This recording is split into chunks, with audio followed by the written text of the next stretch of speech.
Igreja, abre a sua Bíblia no livro de Neemias. Aleluia, louvado e glorificado é o nome de Jesus. Neemias ora por Jerusalém. As palavras de Neemias, filho de Acalias, no mês de Quisleu, no ano 20º, estando eu na cidade de Suzã, veio Anani, um dos meus irmãos, com alguns de Judá. Então lhes perguntei pelos judeus que escaparam e que não foram levados para o exílio acerca de Jerusalém.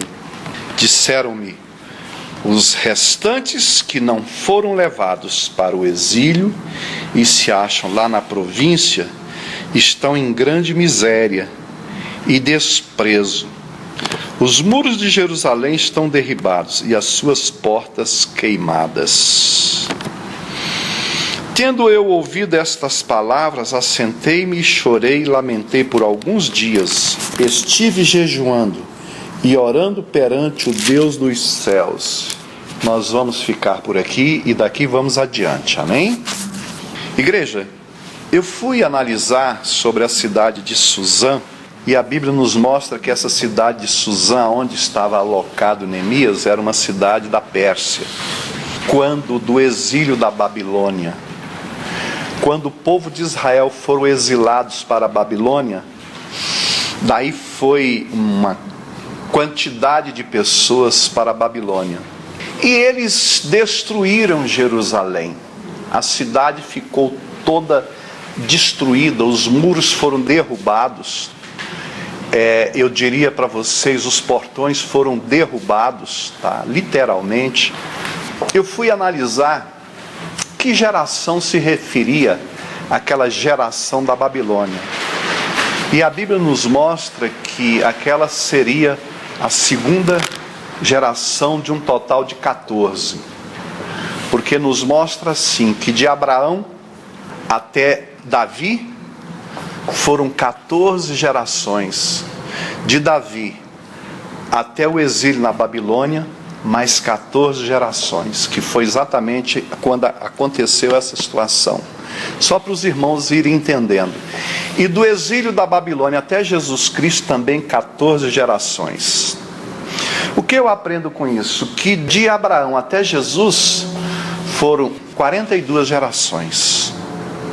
E quando chegou exatamente no meio de uma geração, do total de 14, exatamente na metade, né?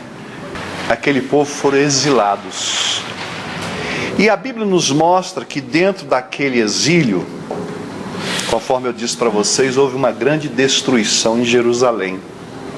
E diante dessa situação, um dia estava Neemias no palácio do rei, e a Bíblia nos mostra que Neemias, naquela ocasião, ele era o copeiro do rei. Era ele que servia o vinho ao rei. O que me chama a atenção, igreja, é que tem pessoas que buscam certas conquistas, e estas conquistas poderá lhe ser bastante útil lá na frente, como poderá, através daquilo que você adquire, de conquistas, de conhecimentos, de experiência, servirá para salvar nações. Eu tinha dito para vocês, esses dias atrás, que Deus colocou como libertador de Israel tantas pessoas, e eu esqueci de citar Neemias. E Neemias foi também um libertador de Israel. E diz a Bíblia que diante daquela situação, ele lá trabalhando como copeiro do rei, chega o seu irmão e mais alguns amigos, e ele pergunta a respeito de como ficou a situação daquele povo que tinha ficado, os remanescentes que não tinham ido para a Babilônia. Porque certamente quando o rei quis levar, a Bíblia não mostra não, mas tem para mim que eles pegaram as pessoas mais, eu diria, graduadas, eu diria as pessoas mais interessantes, né? porque eles tiravam proveito daquilo ali. Se vocês observarem aquela situação de Sadraque, Mesaque e Abidnego, eles pegaram os melhores, aqueles jovens inteligentes, e o rei não ia perder tempo da Babilônia em levar exilados e levar nego manco, nego coxo, né? Como quem diz, o que eu quero com esse povo lá, você entendeu? É uma suposição que eu estou fazendo. A igreja está entendendo? É uma suposição que eu estou fazendo.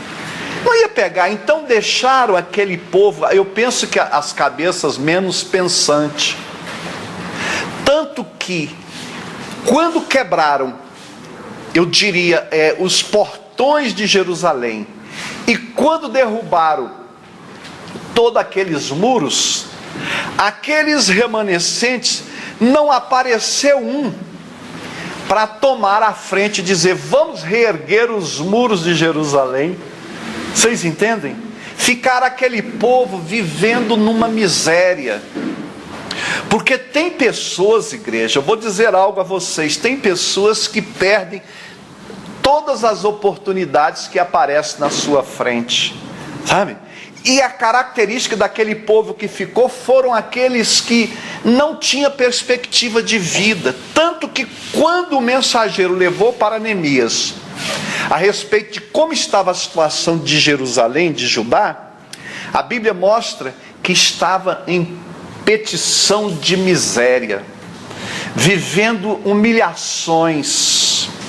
Isso mostra, igreja, que para nós conquistarmos alguma coisa, para que as coisas andem em nossas vidas, é preciso que nós tenhamos iniciativa. Eu aprendo com isso a falta de iniciativa de um povo omisso que não gera perspectiva, ou muitas vezes não são orientados por alguém que chega e diz, você pode, você é capaz, você tem condições. Pastor, qual é a função de um líder? Eu diria para a igreja que um líder é aquele que suscita sonhos. Você tem condições, rapaz, acorda, você é o cara. Vocês entendem? Aí o camarada fala, será que realmente eu sou o cara? O pastor G diz que eu sou o cara, e o camarada termina acreditando que ele é o cara e vira o cara. Você entendeu como é que é? É assim que a coisa funciona. Nós temos visto pessoas, às vezes de uma capacidade extraordinária.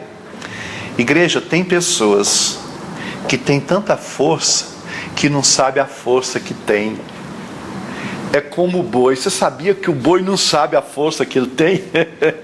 Vocês entendem? Alguém traz o boi. Alguém consegue trazer um boi, sabe? Muitas vezes por uma linha, um barbante vem puxando e ele vem com aquela força monstruosa que tem. E tem pessoas que têm esta força, que têm esta capacidade, mas não explora aquilo que Deus lhe deu, que é um potencial tão grande. Porque o próprio Deus, quando Ele nos colocou na terra, Ele disse assim, farei vocês, o homem, dominadores sobre os animais, sobre as aves, sobre os bichos selvagens. A Bíblia diz que nós temos esta capacidade de sermos estes dominadores. E muitas vezes nós não aproveitamos a força que temos. Agora, o que acontece? Então, uma outra qualidade que eu vejo em Neemias aqui, que quando Neemias foi anunciado da situação de como viviam seus irmãos em Israel, a Bíblia diz que ele era, naquele momento, um homem que tinha conquistado patentes. Ele era o copeiro do rei, ele era o homem íntimo do rei, é aquele camarada que estava do lado do rei e do lado da rainha, servindo vinho. E o que é melhor, um homem de confiança do rei. Igreja, eu quero entender que para o camarada conquistar um cargo daquele, a Bíblia não relata, mas eu quero entender que para se conquistar um cargo daquele, se fazia necessidade de muito traquejo. É verdade ou não é? De muito jeito. de muita maneira de se relacionar com as pessoas, de se tratar com as pessoas. Porque para aquele rapaz que foi um exilado chegar até a presença do rei, olha a qualidade deste homem. Para aquele rapaz que chegou a esse ponto, é preciso que o oficial de dia receba a informação do sargento, do cabo. Aquilo vem assim, olha, aquilo vem numa sucessão de informações. Aí, eu estou fazendo nessa graduação para vocês entenderem o relacionamento dele naturalmente com aquela tropa de comando. E para chegar naqueles exilados, primeiro quem estava ali à frente seria, digamos assim, o cabo, depois o sargento. E naquilo eles certamente iria observando o procedimento daquele jovem. É por isso que a igreja tem que ficar muito atenta. Às vezes as pessoas falam: não, eu estou no meu trabalho, mas eu não vou estar nem aí. Isso aqui é do patrão mesmo, isso aqui é do governo, não estou nem aí. Ninguém está me olhando. Engano seu. Nós estamos sendo notados, entende? Nós estamos sendo observados. Pastor, você tem certeza disso que você está falando? Tenho, eu sou um exemplo disto. Para a glória de Deus, quando eu fui vendedor, eu procurava zelar pela empresa como se fosse minha. Quantas vezes alguém virou e falou assim: G, tu é um puxa-saco. Eu falei: não, querido, eu estou zelando eu estou zelando pelo meu pão de cada dia. Daqui que sai o meu pão de cada dia. Ei, quando foi para o patrão abrir uma outra loja, quem informou dele para mim? O meu gerente. Foi obrigado a dizer: olha, o melhor vendedor que eu tenho aqui, que é mais habilitado a ser gerente de uma próxima loja, é o G. Vocês estão entendendo como é que as informações, elas de acordo com o seu procedimento? Por quê? Porque eu estava ali na obediência do gerente, tá? Eu estava ali. Você quer conquistar alguma coisa? Diz que aquele que não sabe obedecer, não sabe mandar. Vocês entenderam? Quem não sabe obedecer, não sabe mandar. Olha, a vida tem uns negócios interessantes. G, você tem que encerar a loja todo dia. Irmão, imagina, você encerar uma loja todo dia. E o gerente era caprichoso, tinha que fazer, e eu tinha que encerar aquela loja todo santo dia. Aquilo dava um trabalho. Eu vou reclamar? Não, eu queria crescer na empresa. Eu ia dizer que eu não ia encerar aquela loja todo santo dia? Neemias, você vai ter que lavar a estrebaria. Perfeitamente, soldado. Daqui a pouco, esse camarada é um sujeito obediente. É um camarada muito tratável, ele é fácil de lidar. Ei, Neemias, o soldado chega para o cabo, aí o cabo está numa patente melhor, está lá cuidando de repente do jardim. Já vira Neemias agora? O Neemias aqui é ótimo. Não, então eu vou graduar ele vai ser agora o cuidador do jardim. Eu estou aqui em suposições, porque ninguém chega de um exilado a ser o copeiro do rei, pulando assim, sabe, sem ir de acordo com as escadas. Eu quero imaginar que quando ele estava ali naquele trato, que a majestade passava ali já no jardim, ele perfeitamente, com toda a honraria, vocês entendem como é que é? E dali a rainha observava. Daqui a pouco, por sorte do destino, tem o trabalho da biblioteca do palácio. E o homem está só se aproximando. E cada vez ele demonstrando que ele era uma pessoa de responsabilidade, uma pessoa tratável. E eu quero imaginar que ele já chegava à biblioteca. Da biblioteca para chegar à sala do rei fica facinho. Compreendo que a rainha de repente chega lá e fala: Neemias, eu estou precisando de ler um livro de Shakespeare. Hein? Entendeu? Qual o rosto, doutora? Você que já leu mais de 1000 livros. Platão, né? De Sócrates. Agora vamos aqui para o Brasil. Euclides da Cunha, Rui Barbosa. Pois não, majestade, está aqui. Olha, eu tenho uma sugestão para a senhora. Além desse aqui, tem outro aqui que é fenomenal. Aí ele chegava com a sugestão, a rainha falou, não tem jeito. E tem uma coisa, hein? A opinião de uma mulher pesa, não pesa? Porque dentro de uma casa, se a mulher falar não, meu irmão, você já era. Mas se a mulher falar não, estou de acordo. Por exemplo, vou dar um exemplo aqui, muito claro, muito clássico. O bispo Cláudio, faz assim, bispo Cláudio, para o pessoal te conhecer. Está aqui. Levanta a cabeça. O bispo Cláudio está aqui, igreja. Ei, ele tem tido uma certa penetração na casa do rei. Mas olha, tem tido, eu já falei para ele, tem tido uma total aprovação da dona da casa.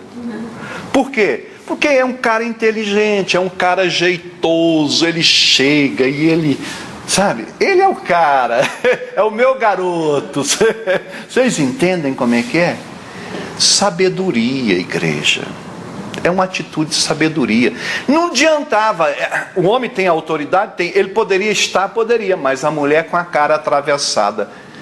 E aí tem um ditado que diz: você não deve estar aonde você é tolerado, você deve estar aonde você é proclamado. Compreende o que eu estou dizendo? Não se deve estar aonde a gente é tolerado, e sim aonde você é proclamado. É diferente. Aí é coisa assim de alto nível social. Compreende, igreja? Então, diante dessa situação, a gente vê que esse jovem chegou a... Eu estou contando um pouquinho da história de Neemias para vocês entenderem. Ele chegou à mesa do rei. Eu quero dizer algo para a igreja. Todos nós temos condições de chegar à mesa do rei? Temos. E tem um detalhe, não chegamos, deslizando, sabe, sob uma pista de gelo, não chegamos deslizando, não. Muitas vezes nós chegamos diante de adversidades, mas nós temos que aprender a ir driblando todas essas situações, todas essas pedras que vão aparecendo no caminho. Tem pessoas que têm uma sabedoria tão grande que as pedras que ele recebe, segura as pedras, acumula para construir o castelo dele. Compreende como é que é? De tamanha sabedoria que as pessoas usam. E quando estava Neemias naquele lugar, diz a Bíblia que ele recebe a notícia. Agora eu quero dizer para vocês que naquele conforto do palácio, aonde eu vejo a grandeza de um libertador é nisso. Naquele conforto do palácio, se fosse um sujeito egoísta, bispo, ele, não, meu pai já morreu mesmo, minha mãe já morreu, e tem lá uns primos e tal, eu não estou preocupado com aquele povo, que eu estou aqui numa boa. Mas esse não é o posicionamento de um líder. O líder é aquilo que eu disse para vocês. O líder é aquele que suscita sonhos. E ele diz: assim como eu conquistei a chegar na mesa do rei, eu conheço o caminho das pedras, e eu vou conseguir chegar lá também. Mas diz a Bíblia que diante daquela situação, quando os irmãos dele chegam e dão a notícia e falam, os nossos irmãos, ele quis dizer os nossos conterrâneos, os nossos patrícios, estão lá em petição de miséria. Ele não foi usar do seu egoísmo e dizer, eu não estou nem aí para ninguém. Porque não é este o posicionamento correto.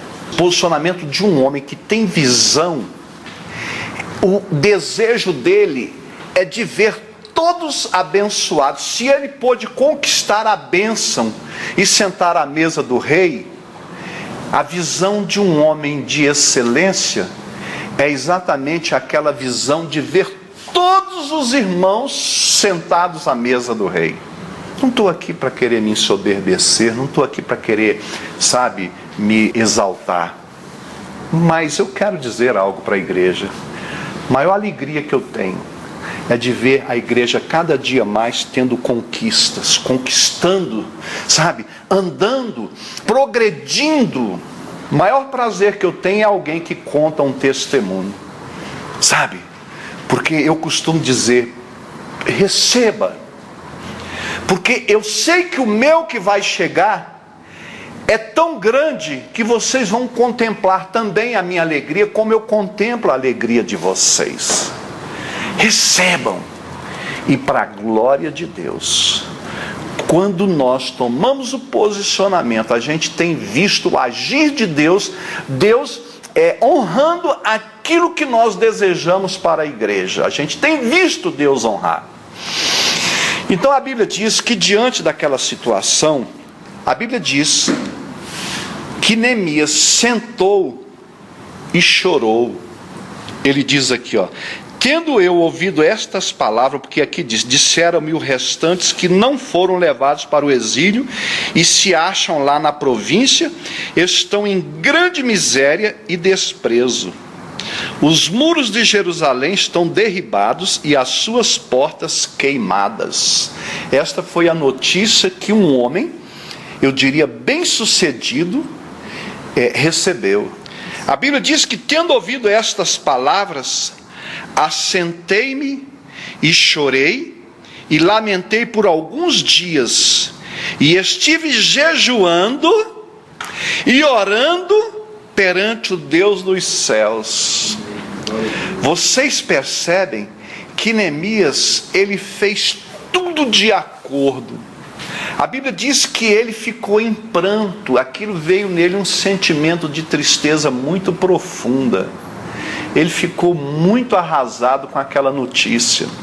É a mesma coisa de nós termos aqui as nossas ovelhas e percebermos que uma deu uma desviada, e quando você está aqui tentando com bastão chamar, ligando, e as pessoas às vezes insistem em querer estar distante, quando você acorda as pessoas estão numa situação difícil. Você conhece uma situação que eu tenho insistido, tenho ligado, tenho chamado, isso me deixa com uma certa tristeza, porque não é o meu prazer. Eu sei a evolução que aquela pessoa teve, os tempos que aqui esteve. Então a Bíblia diz que Neemias naquele momento ele chorou.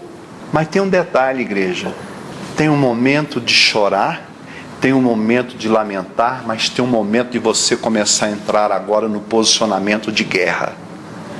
E assim fez Neemias. O que ele fez? Bom, eu já chorei, eu já senti tudo que precisava sentir, agora é decidir, agora é partir para a guerra. E a Bíblia diz que ele imediatamente, o que Neemias fez? Imediatamente ele entrou num propósito de jejum. E aí, observando aqui na frente, igreja, me chama a atenção também, porque quando ele faz os preparativos e entra num posicionamento de jejum, aí ele começa a fazer os reparos. Porque antes de reparar os muros, é preciso que faça um reparo no altar. Antes de você partir para uma guerra, se faz necessário que você ergue o altar. Porque se nós observarmos as experiências, quando Elias quis vencer aqueles 450 profetas de Baal, aqueles endemoniados, o que Elias fez? Deixa eu restaurar o altar do Senhor. E qual é o altar do Senhor? Nós. É preciso que haja um reparo. É preciso que daquele momento em diante você passe a restaurar o altar, compreendes? E daí você entra em posição para você poder falar com Deus. Porque nós não conseguimos chamar a atenção de Deus de qualquer jeito. Se nós não repararmos o altar, se nós não tomarmos uma posição, é oração em vão, é jejum em vão, oração em vão. É aquilo que Deus chegou a dizer ao povo de Israel: eu tenho nojo do sacrifício que vocês estão fazendo. Lembra que Deus falou? Eu tenho nojo do sacrifício que vocês estão fazendo.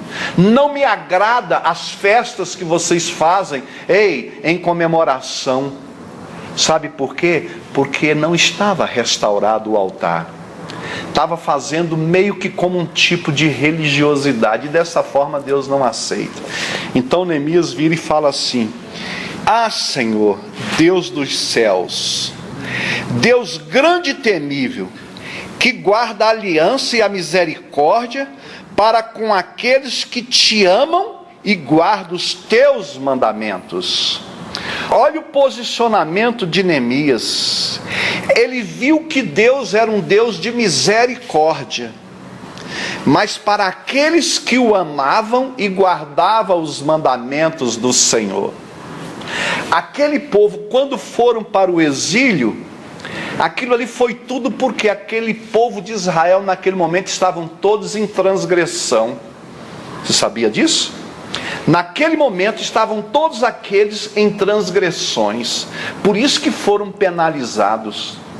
Tem muita gente que é penalizada, tem muita gente que não consegue, sabe, muitas vezes deslanchar em situações, estão passando por privacidades, por privações, porque não entrou no prumo de Jesus.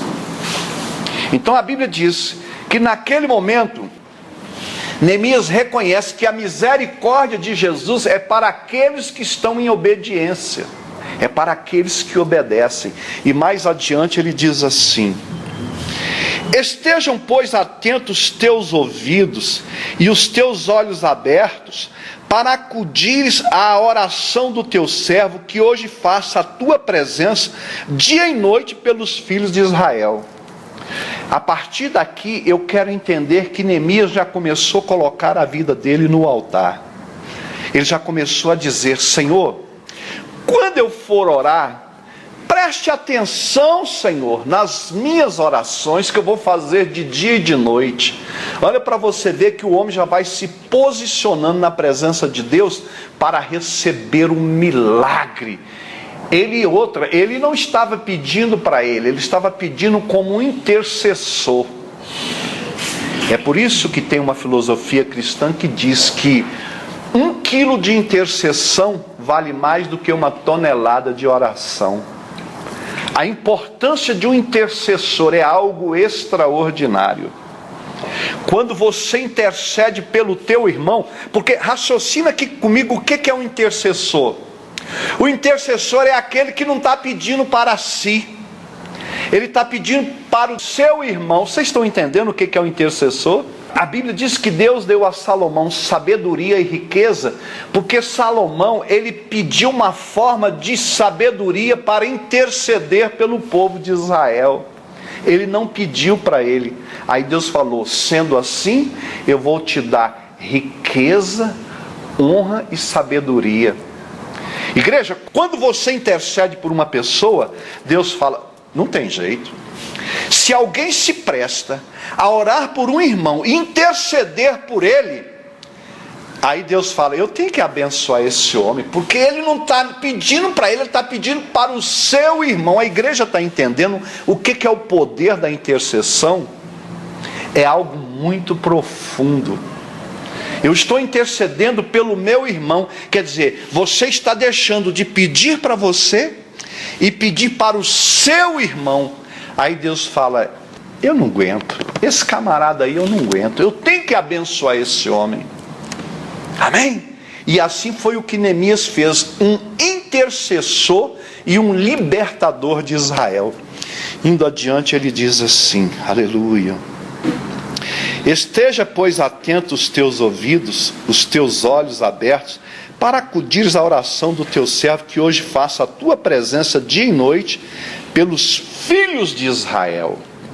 Teu servo, e faço confissão pelos pecados dos filhos de Israel, os quais temos cometido contra ti, pois eu e a casa do meu pai temos pecado.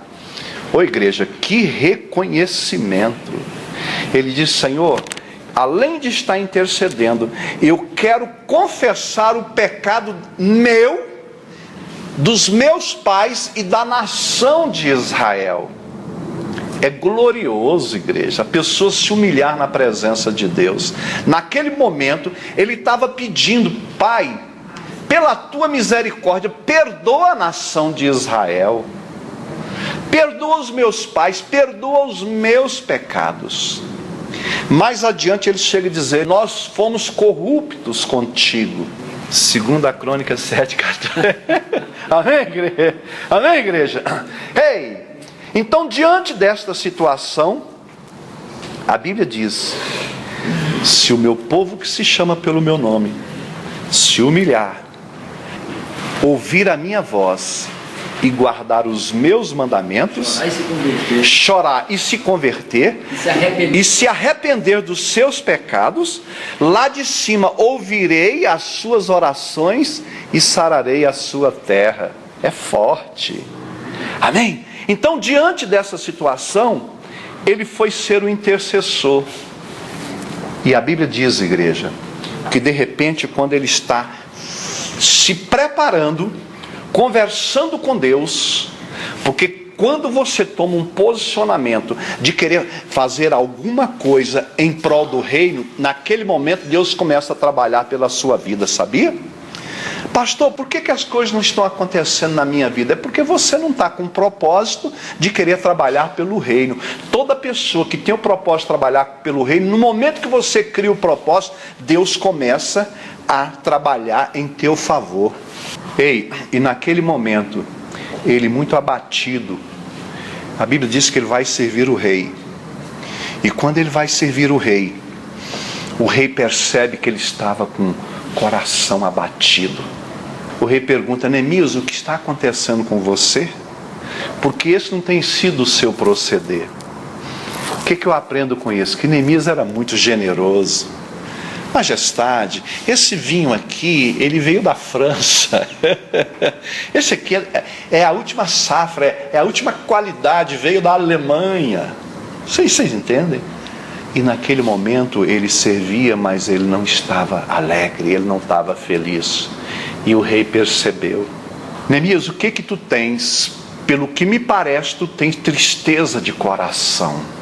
Aí ele disse: Majestade, como poderia ser diferente?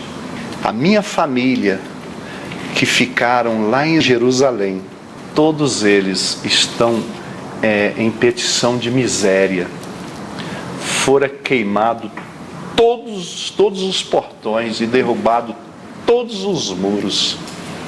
O que você quer que eu te faça? Aí é onde eu vejo o agir de Deus. Mas ele já tinha preparado antes o terreno para que Deus, eu diria para a igreja, o acreditasse, o confiasse nas suas decisões. Ele já tinha feito a oração perfeita de arrependimento. Ele já tinha se colocado como intercessor. Deus falou: esse é o homem que tem condições de ir lá e edificar aquela cidade. Deus viu em Neemias. E diz a Bíblia que o rei fala: escuta, qual é o teu problema? Qual é a tua petição? Uma outra coisa que me chama a atenção. Naquele momento, a Bíblia diz que ele não respondeu imediatamente. Ele foi orar ao Senhor. Igreja, o que eu aprendo com isso? Que nenhuma decisão que nós formos tomar, nós temos que tomar sem primeiro orar ao Senhor. É de ti, Senhor, essa decisão que eu vou tomar? Senhor, se for de ti, o Senhor vai criar situações. E a Bíblia diz que ele orou para depois dar a resposta para o rei. E quando ele orou, igreja, o rei prontamente o concedeu e disse: em que tempo você vai? E fora estabelecido um tempo, porque ele teria que retornar. E o rei, diante daquilo, ele já criou uma estratégia tão sábia, tão inteligente, que já levou daqui, de onde ele estava, do palácio, cartas para passar em outros países, para levar madeiras. Já foi preparado, e o rei mandou uma comitiva com ele. Agora, o que eu quero que a igreja imagine é o seguinte: bom, se ele fez a conquista do rei e já tinha carta branca, ele vai chegar lá e vai estar às mil maravilhas. Ele teve adversidade. Diz a Bíblia que quando ele chega lá com um propósito, a primeira coisa que ele faz, ele não se empolgou. Ele chegou, chamou poucas pessoas e fora dar uma volta em volta daqueles muros de Jerusalém para ver como é que estava o estrago, como é que estava a situação. Você vê que era um homem que usava de planejamento. E ele sai de uma forma discreta, ele e poucos, e aí ele passa a ver. Diante daquela situação, igreja, ele se indignou mais ainda, porque ele viu que literalmente as coisas estavam pior do que falaram para ele. E ele junta aos sacerdotes, a Bíblia diz que ele vai até os sacerdotes, junta naturalmente com todos aqueles principais sacerdotes, né? E chama o povo para ter coragem de reerguer o muro. Mas quando eles estão naquela batalha, naquele trabalho, igreja, eles encontram uma oposição ferrenha. Porque tem pessoas que não têm prazer em ver você prosperar. Quando você começa a querer trabalhar, tem pessoas que não têm prazer em ver você progredir. É por isso que nós temos que ter sabedoria e não contar os nossos sonhos e as nossas decisões para muitos. Tem pessoas que você pensa que são pessoas que vão aplaudir, que vão estar felizes pela tua decisão, e no fundo causa uma inveja diabólica e maligna. Como a gente tem que ter sabedoria.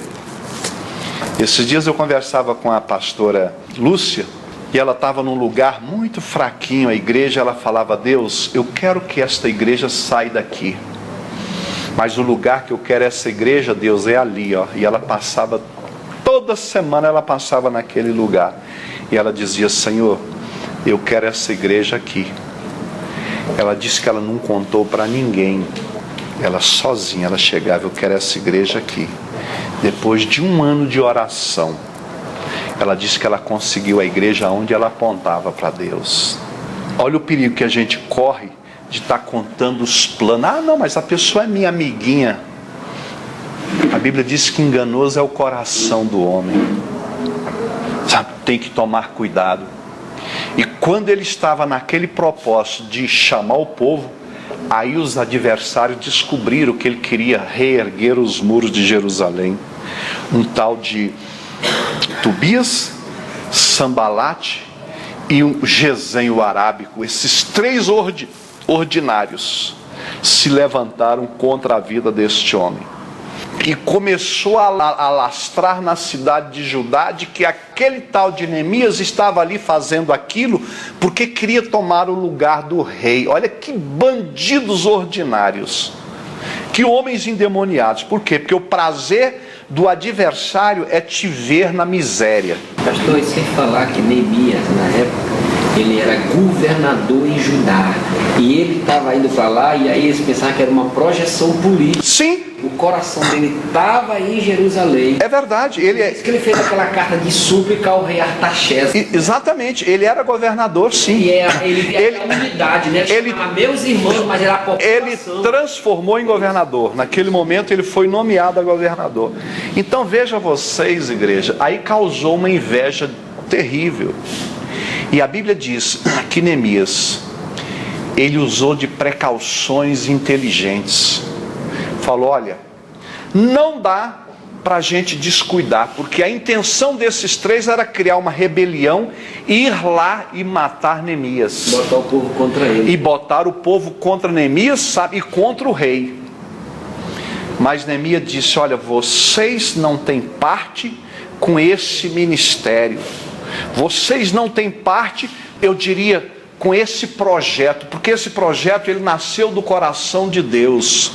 E eu quero dizer para a igreja, quando o teu projeto nasce do coração de Deus, se você buscar a sabedoria do Senhor, você pode ter certeza, você vai passar por dificuldades, Nós não vencemos uma batalha, porque nós sabemos que o propósito de cada um de vocês é vencer a guerra. Mas antes de vencer a guerra, nós precisamos vencer as batalhas.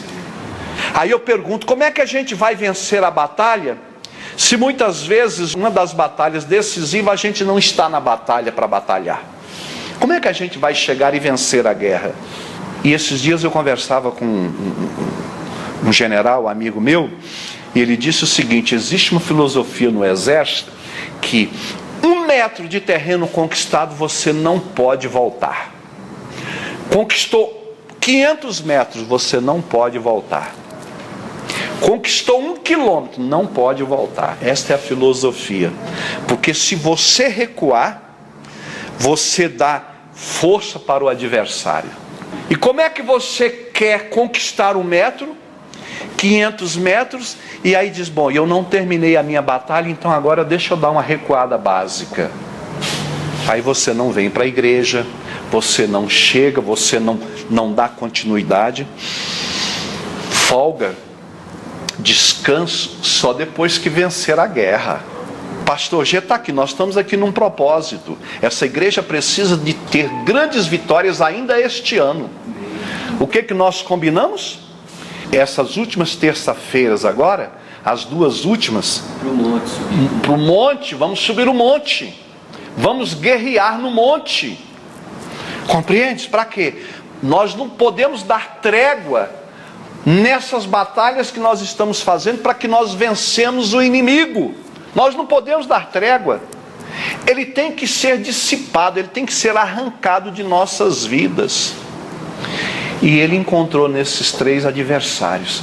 Mas a Bíblia diz que ele buscava estratégia de guerra. Como é que ele fazia, pastor? Diz que era assim: a metade do povo, da população, armadas com escudos e espadas, viu? E a outra metade com a arma do lado direito e trabalhando no muro. Era um olho no inimigo e outro aqui no muro. Quer dizer, todos transformaram em um soldado de Cristo. É a mesma coisa daqui. Todos precisam ser transformados em um soldado de guerra. Porque uma coisa eu quero dizer para vocês, foi proposto para a igreja. Digo para vocês, em nome de Jesus, aquilo que foi estabelecido daqui até o final do ano, nós vamos vencer esta guerra. Glória a Deus. Aquilo que foi determinado, nós vamos vencer esta guerra. Amém, igreja? Amém. Então, a Bíblia diz que Neemias, naquele propósito, que Neemias conseguiu fechar toda a cidade de Jerusalém. E ele usou de estratégia. Ele não levantou o muro inicialmente no total, não. Ele levantou na metade da altura. Ele falou: o negócio é definir, sabe, terreno. É dizer aonde o que nos pertence, aonde nós estamos. E assim ele fez. Aí concluiu, e de uma forma inteligente, o que ele fazia? Todas as portas de Jerusalém, que são 12, correto? Todas as portas de Jerusalém, ele estabelecia para uma família trabalhar.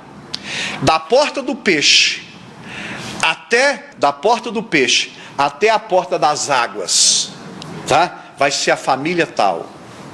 Da porta do cavalo. As famílias representadas pela tribo, né? Pela tribo, exatamente, compreende? Então ele foi determinando cada um, sabe, daquele povo, para cuidar daquela parte. É uma sabedoria espiritual. Espiritual, você vê que foi tudo programado. Então é uma coisa gloriosa. Quando a gente vê a atitude, a Bíblia nos mostra da porta velha, tá? E depois tinha o muro largo, e a coisa ia andando desse jeito. E cada família cuidava de um pedaço, tá? Para poder realizar os... olha que sabedoria de organização. Então, igreja, a Bíblia diz que ele conseguiu erguer o muro. Agora, foi debaixo de deboche, foi debaixo de pilhéria, foi debaixo de zombaria. Esses 3 diziam: não, esse muro que ele está levantando aí, se uma raposa bater, ele cai. Então... Deixa eu te falar uma coisa bem aqui. A igreja, isso aqui está falando de Deus. O salmista Davi, ele compôs o salmo, que é uma relação fortíssima mesmo depois da reconstrução que Neemias fez. O salmista Davi, ele vai dizer assim, depois de tudo reconstruído: alegrei-me quando me disseram, vamos à casa do Senhor. Os nossos pés estão dentro das tuas portas, ó Jerusalém. Jerusalém está edificada como uma cidade bem sólida, aonde sobem as tribos das portas que tu citastes, as tribos do Senhor, como testemunho de Israel, que foi a reconstrução, para darem graças ao nome do Senhor, pois ali estão os tronos do juízo, os tronos da casa de Davi. Orai pela paz de Jerusalém, prosperarão aqueles que te amam. Haja paz dentro dos teus muros e prosperidade dentro dos teus palácios. Por causa dos teus irmãos e amigos direi: haja paz em ti. Por causa da casa do Senhor, nosso Deus, eu, o teu servo, buscarei o teu bem. Eita coisa gloriosa. Me chamou a atenção aí nesse salmo, quando diz: orai pela paz de Jerusalém. Aquele que ora pela paz de Jerusalém tem prosperidade, sabia disso? E uma coisa que me chamou a atenção nesse trabalho de Neemias é que ele buscou de Deus um espírito voluntário. Uma direção, né? Davi diz: Senhor, coloca em mim um espírito voluntário. É o espírito de trabalhar pela obra de Deus. Por isso, igreja, que nós não podemos parar. Você quer ter prosperidade, você quer vencer todos os obstáculos da tua vida, busque de Deus um espírito voluntário, trabalhe pela obra de Deus. E nós temos muitas oportunidades de trabalhar pela obra de Deus. Eu estou vendo aqui, ó, o WhatsApp, por exemplo. A Carol ali já deve estar trabalhando pela obra de Deus, já deve estar mandando lá para as amigas. Olha, eu estou ouvindo uma pregação aqui que é a coisa mais gloriosa do mundo, né? Cada um de nós, amém? Cada um de nós, isso aqui é uma fonte rica de trabalho pela obra de Deus. Igreja, eu fui numa pregação ali, mas a glória de Deus desceu naquele lugar, amém? Senhor, põe em mim um espírito voluntário, para que eu trabalhe pela tua obra. Igreja, se você buscar de Deus esse espírito voluntário de trabalhar pela obra de Deus, ninguém, sabe, vai deixar de vencer as suas batalhas, amém? Sabe por quê? Porque oportunidade nós temos. Nós estamos com uma família aqui de Águas Lindas, você entende? Sabe como é que foi pescada esta família? Chegou uma moça vendendo um produto aqui na frente da casa, e eu vendo aquele sol escaldante, eu me compadeci daquele povo. Eu lembrei quando eu era vendedor, quando eu era jornaleiro, quando eu era garrafeiro, naquele sol escaldante. A gente lembra. Eu perguntei para ela: minha filha, eu estou vendo você nesse sol, você quer tomar uma água? Meu irmão, eu aceito. Fui lá e busquei uma água. Escuta, tem um suco lá também, se você quiser eu trago um suco com biscoito e tal. Não precisa, porque nós já lanchamos agora há pouco, mas eu estava com sede.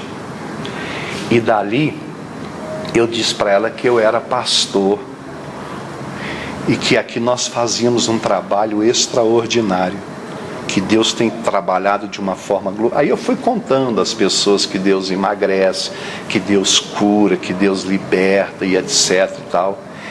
Ela se esforçou e não tinha carro, mas chamou o irmãozinho.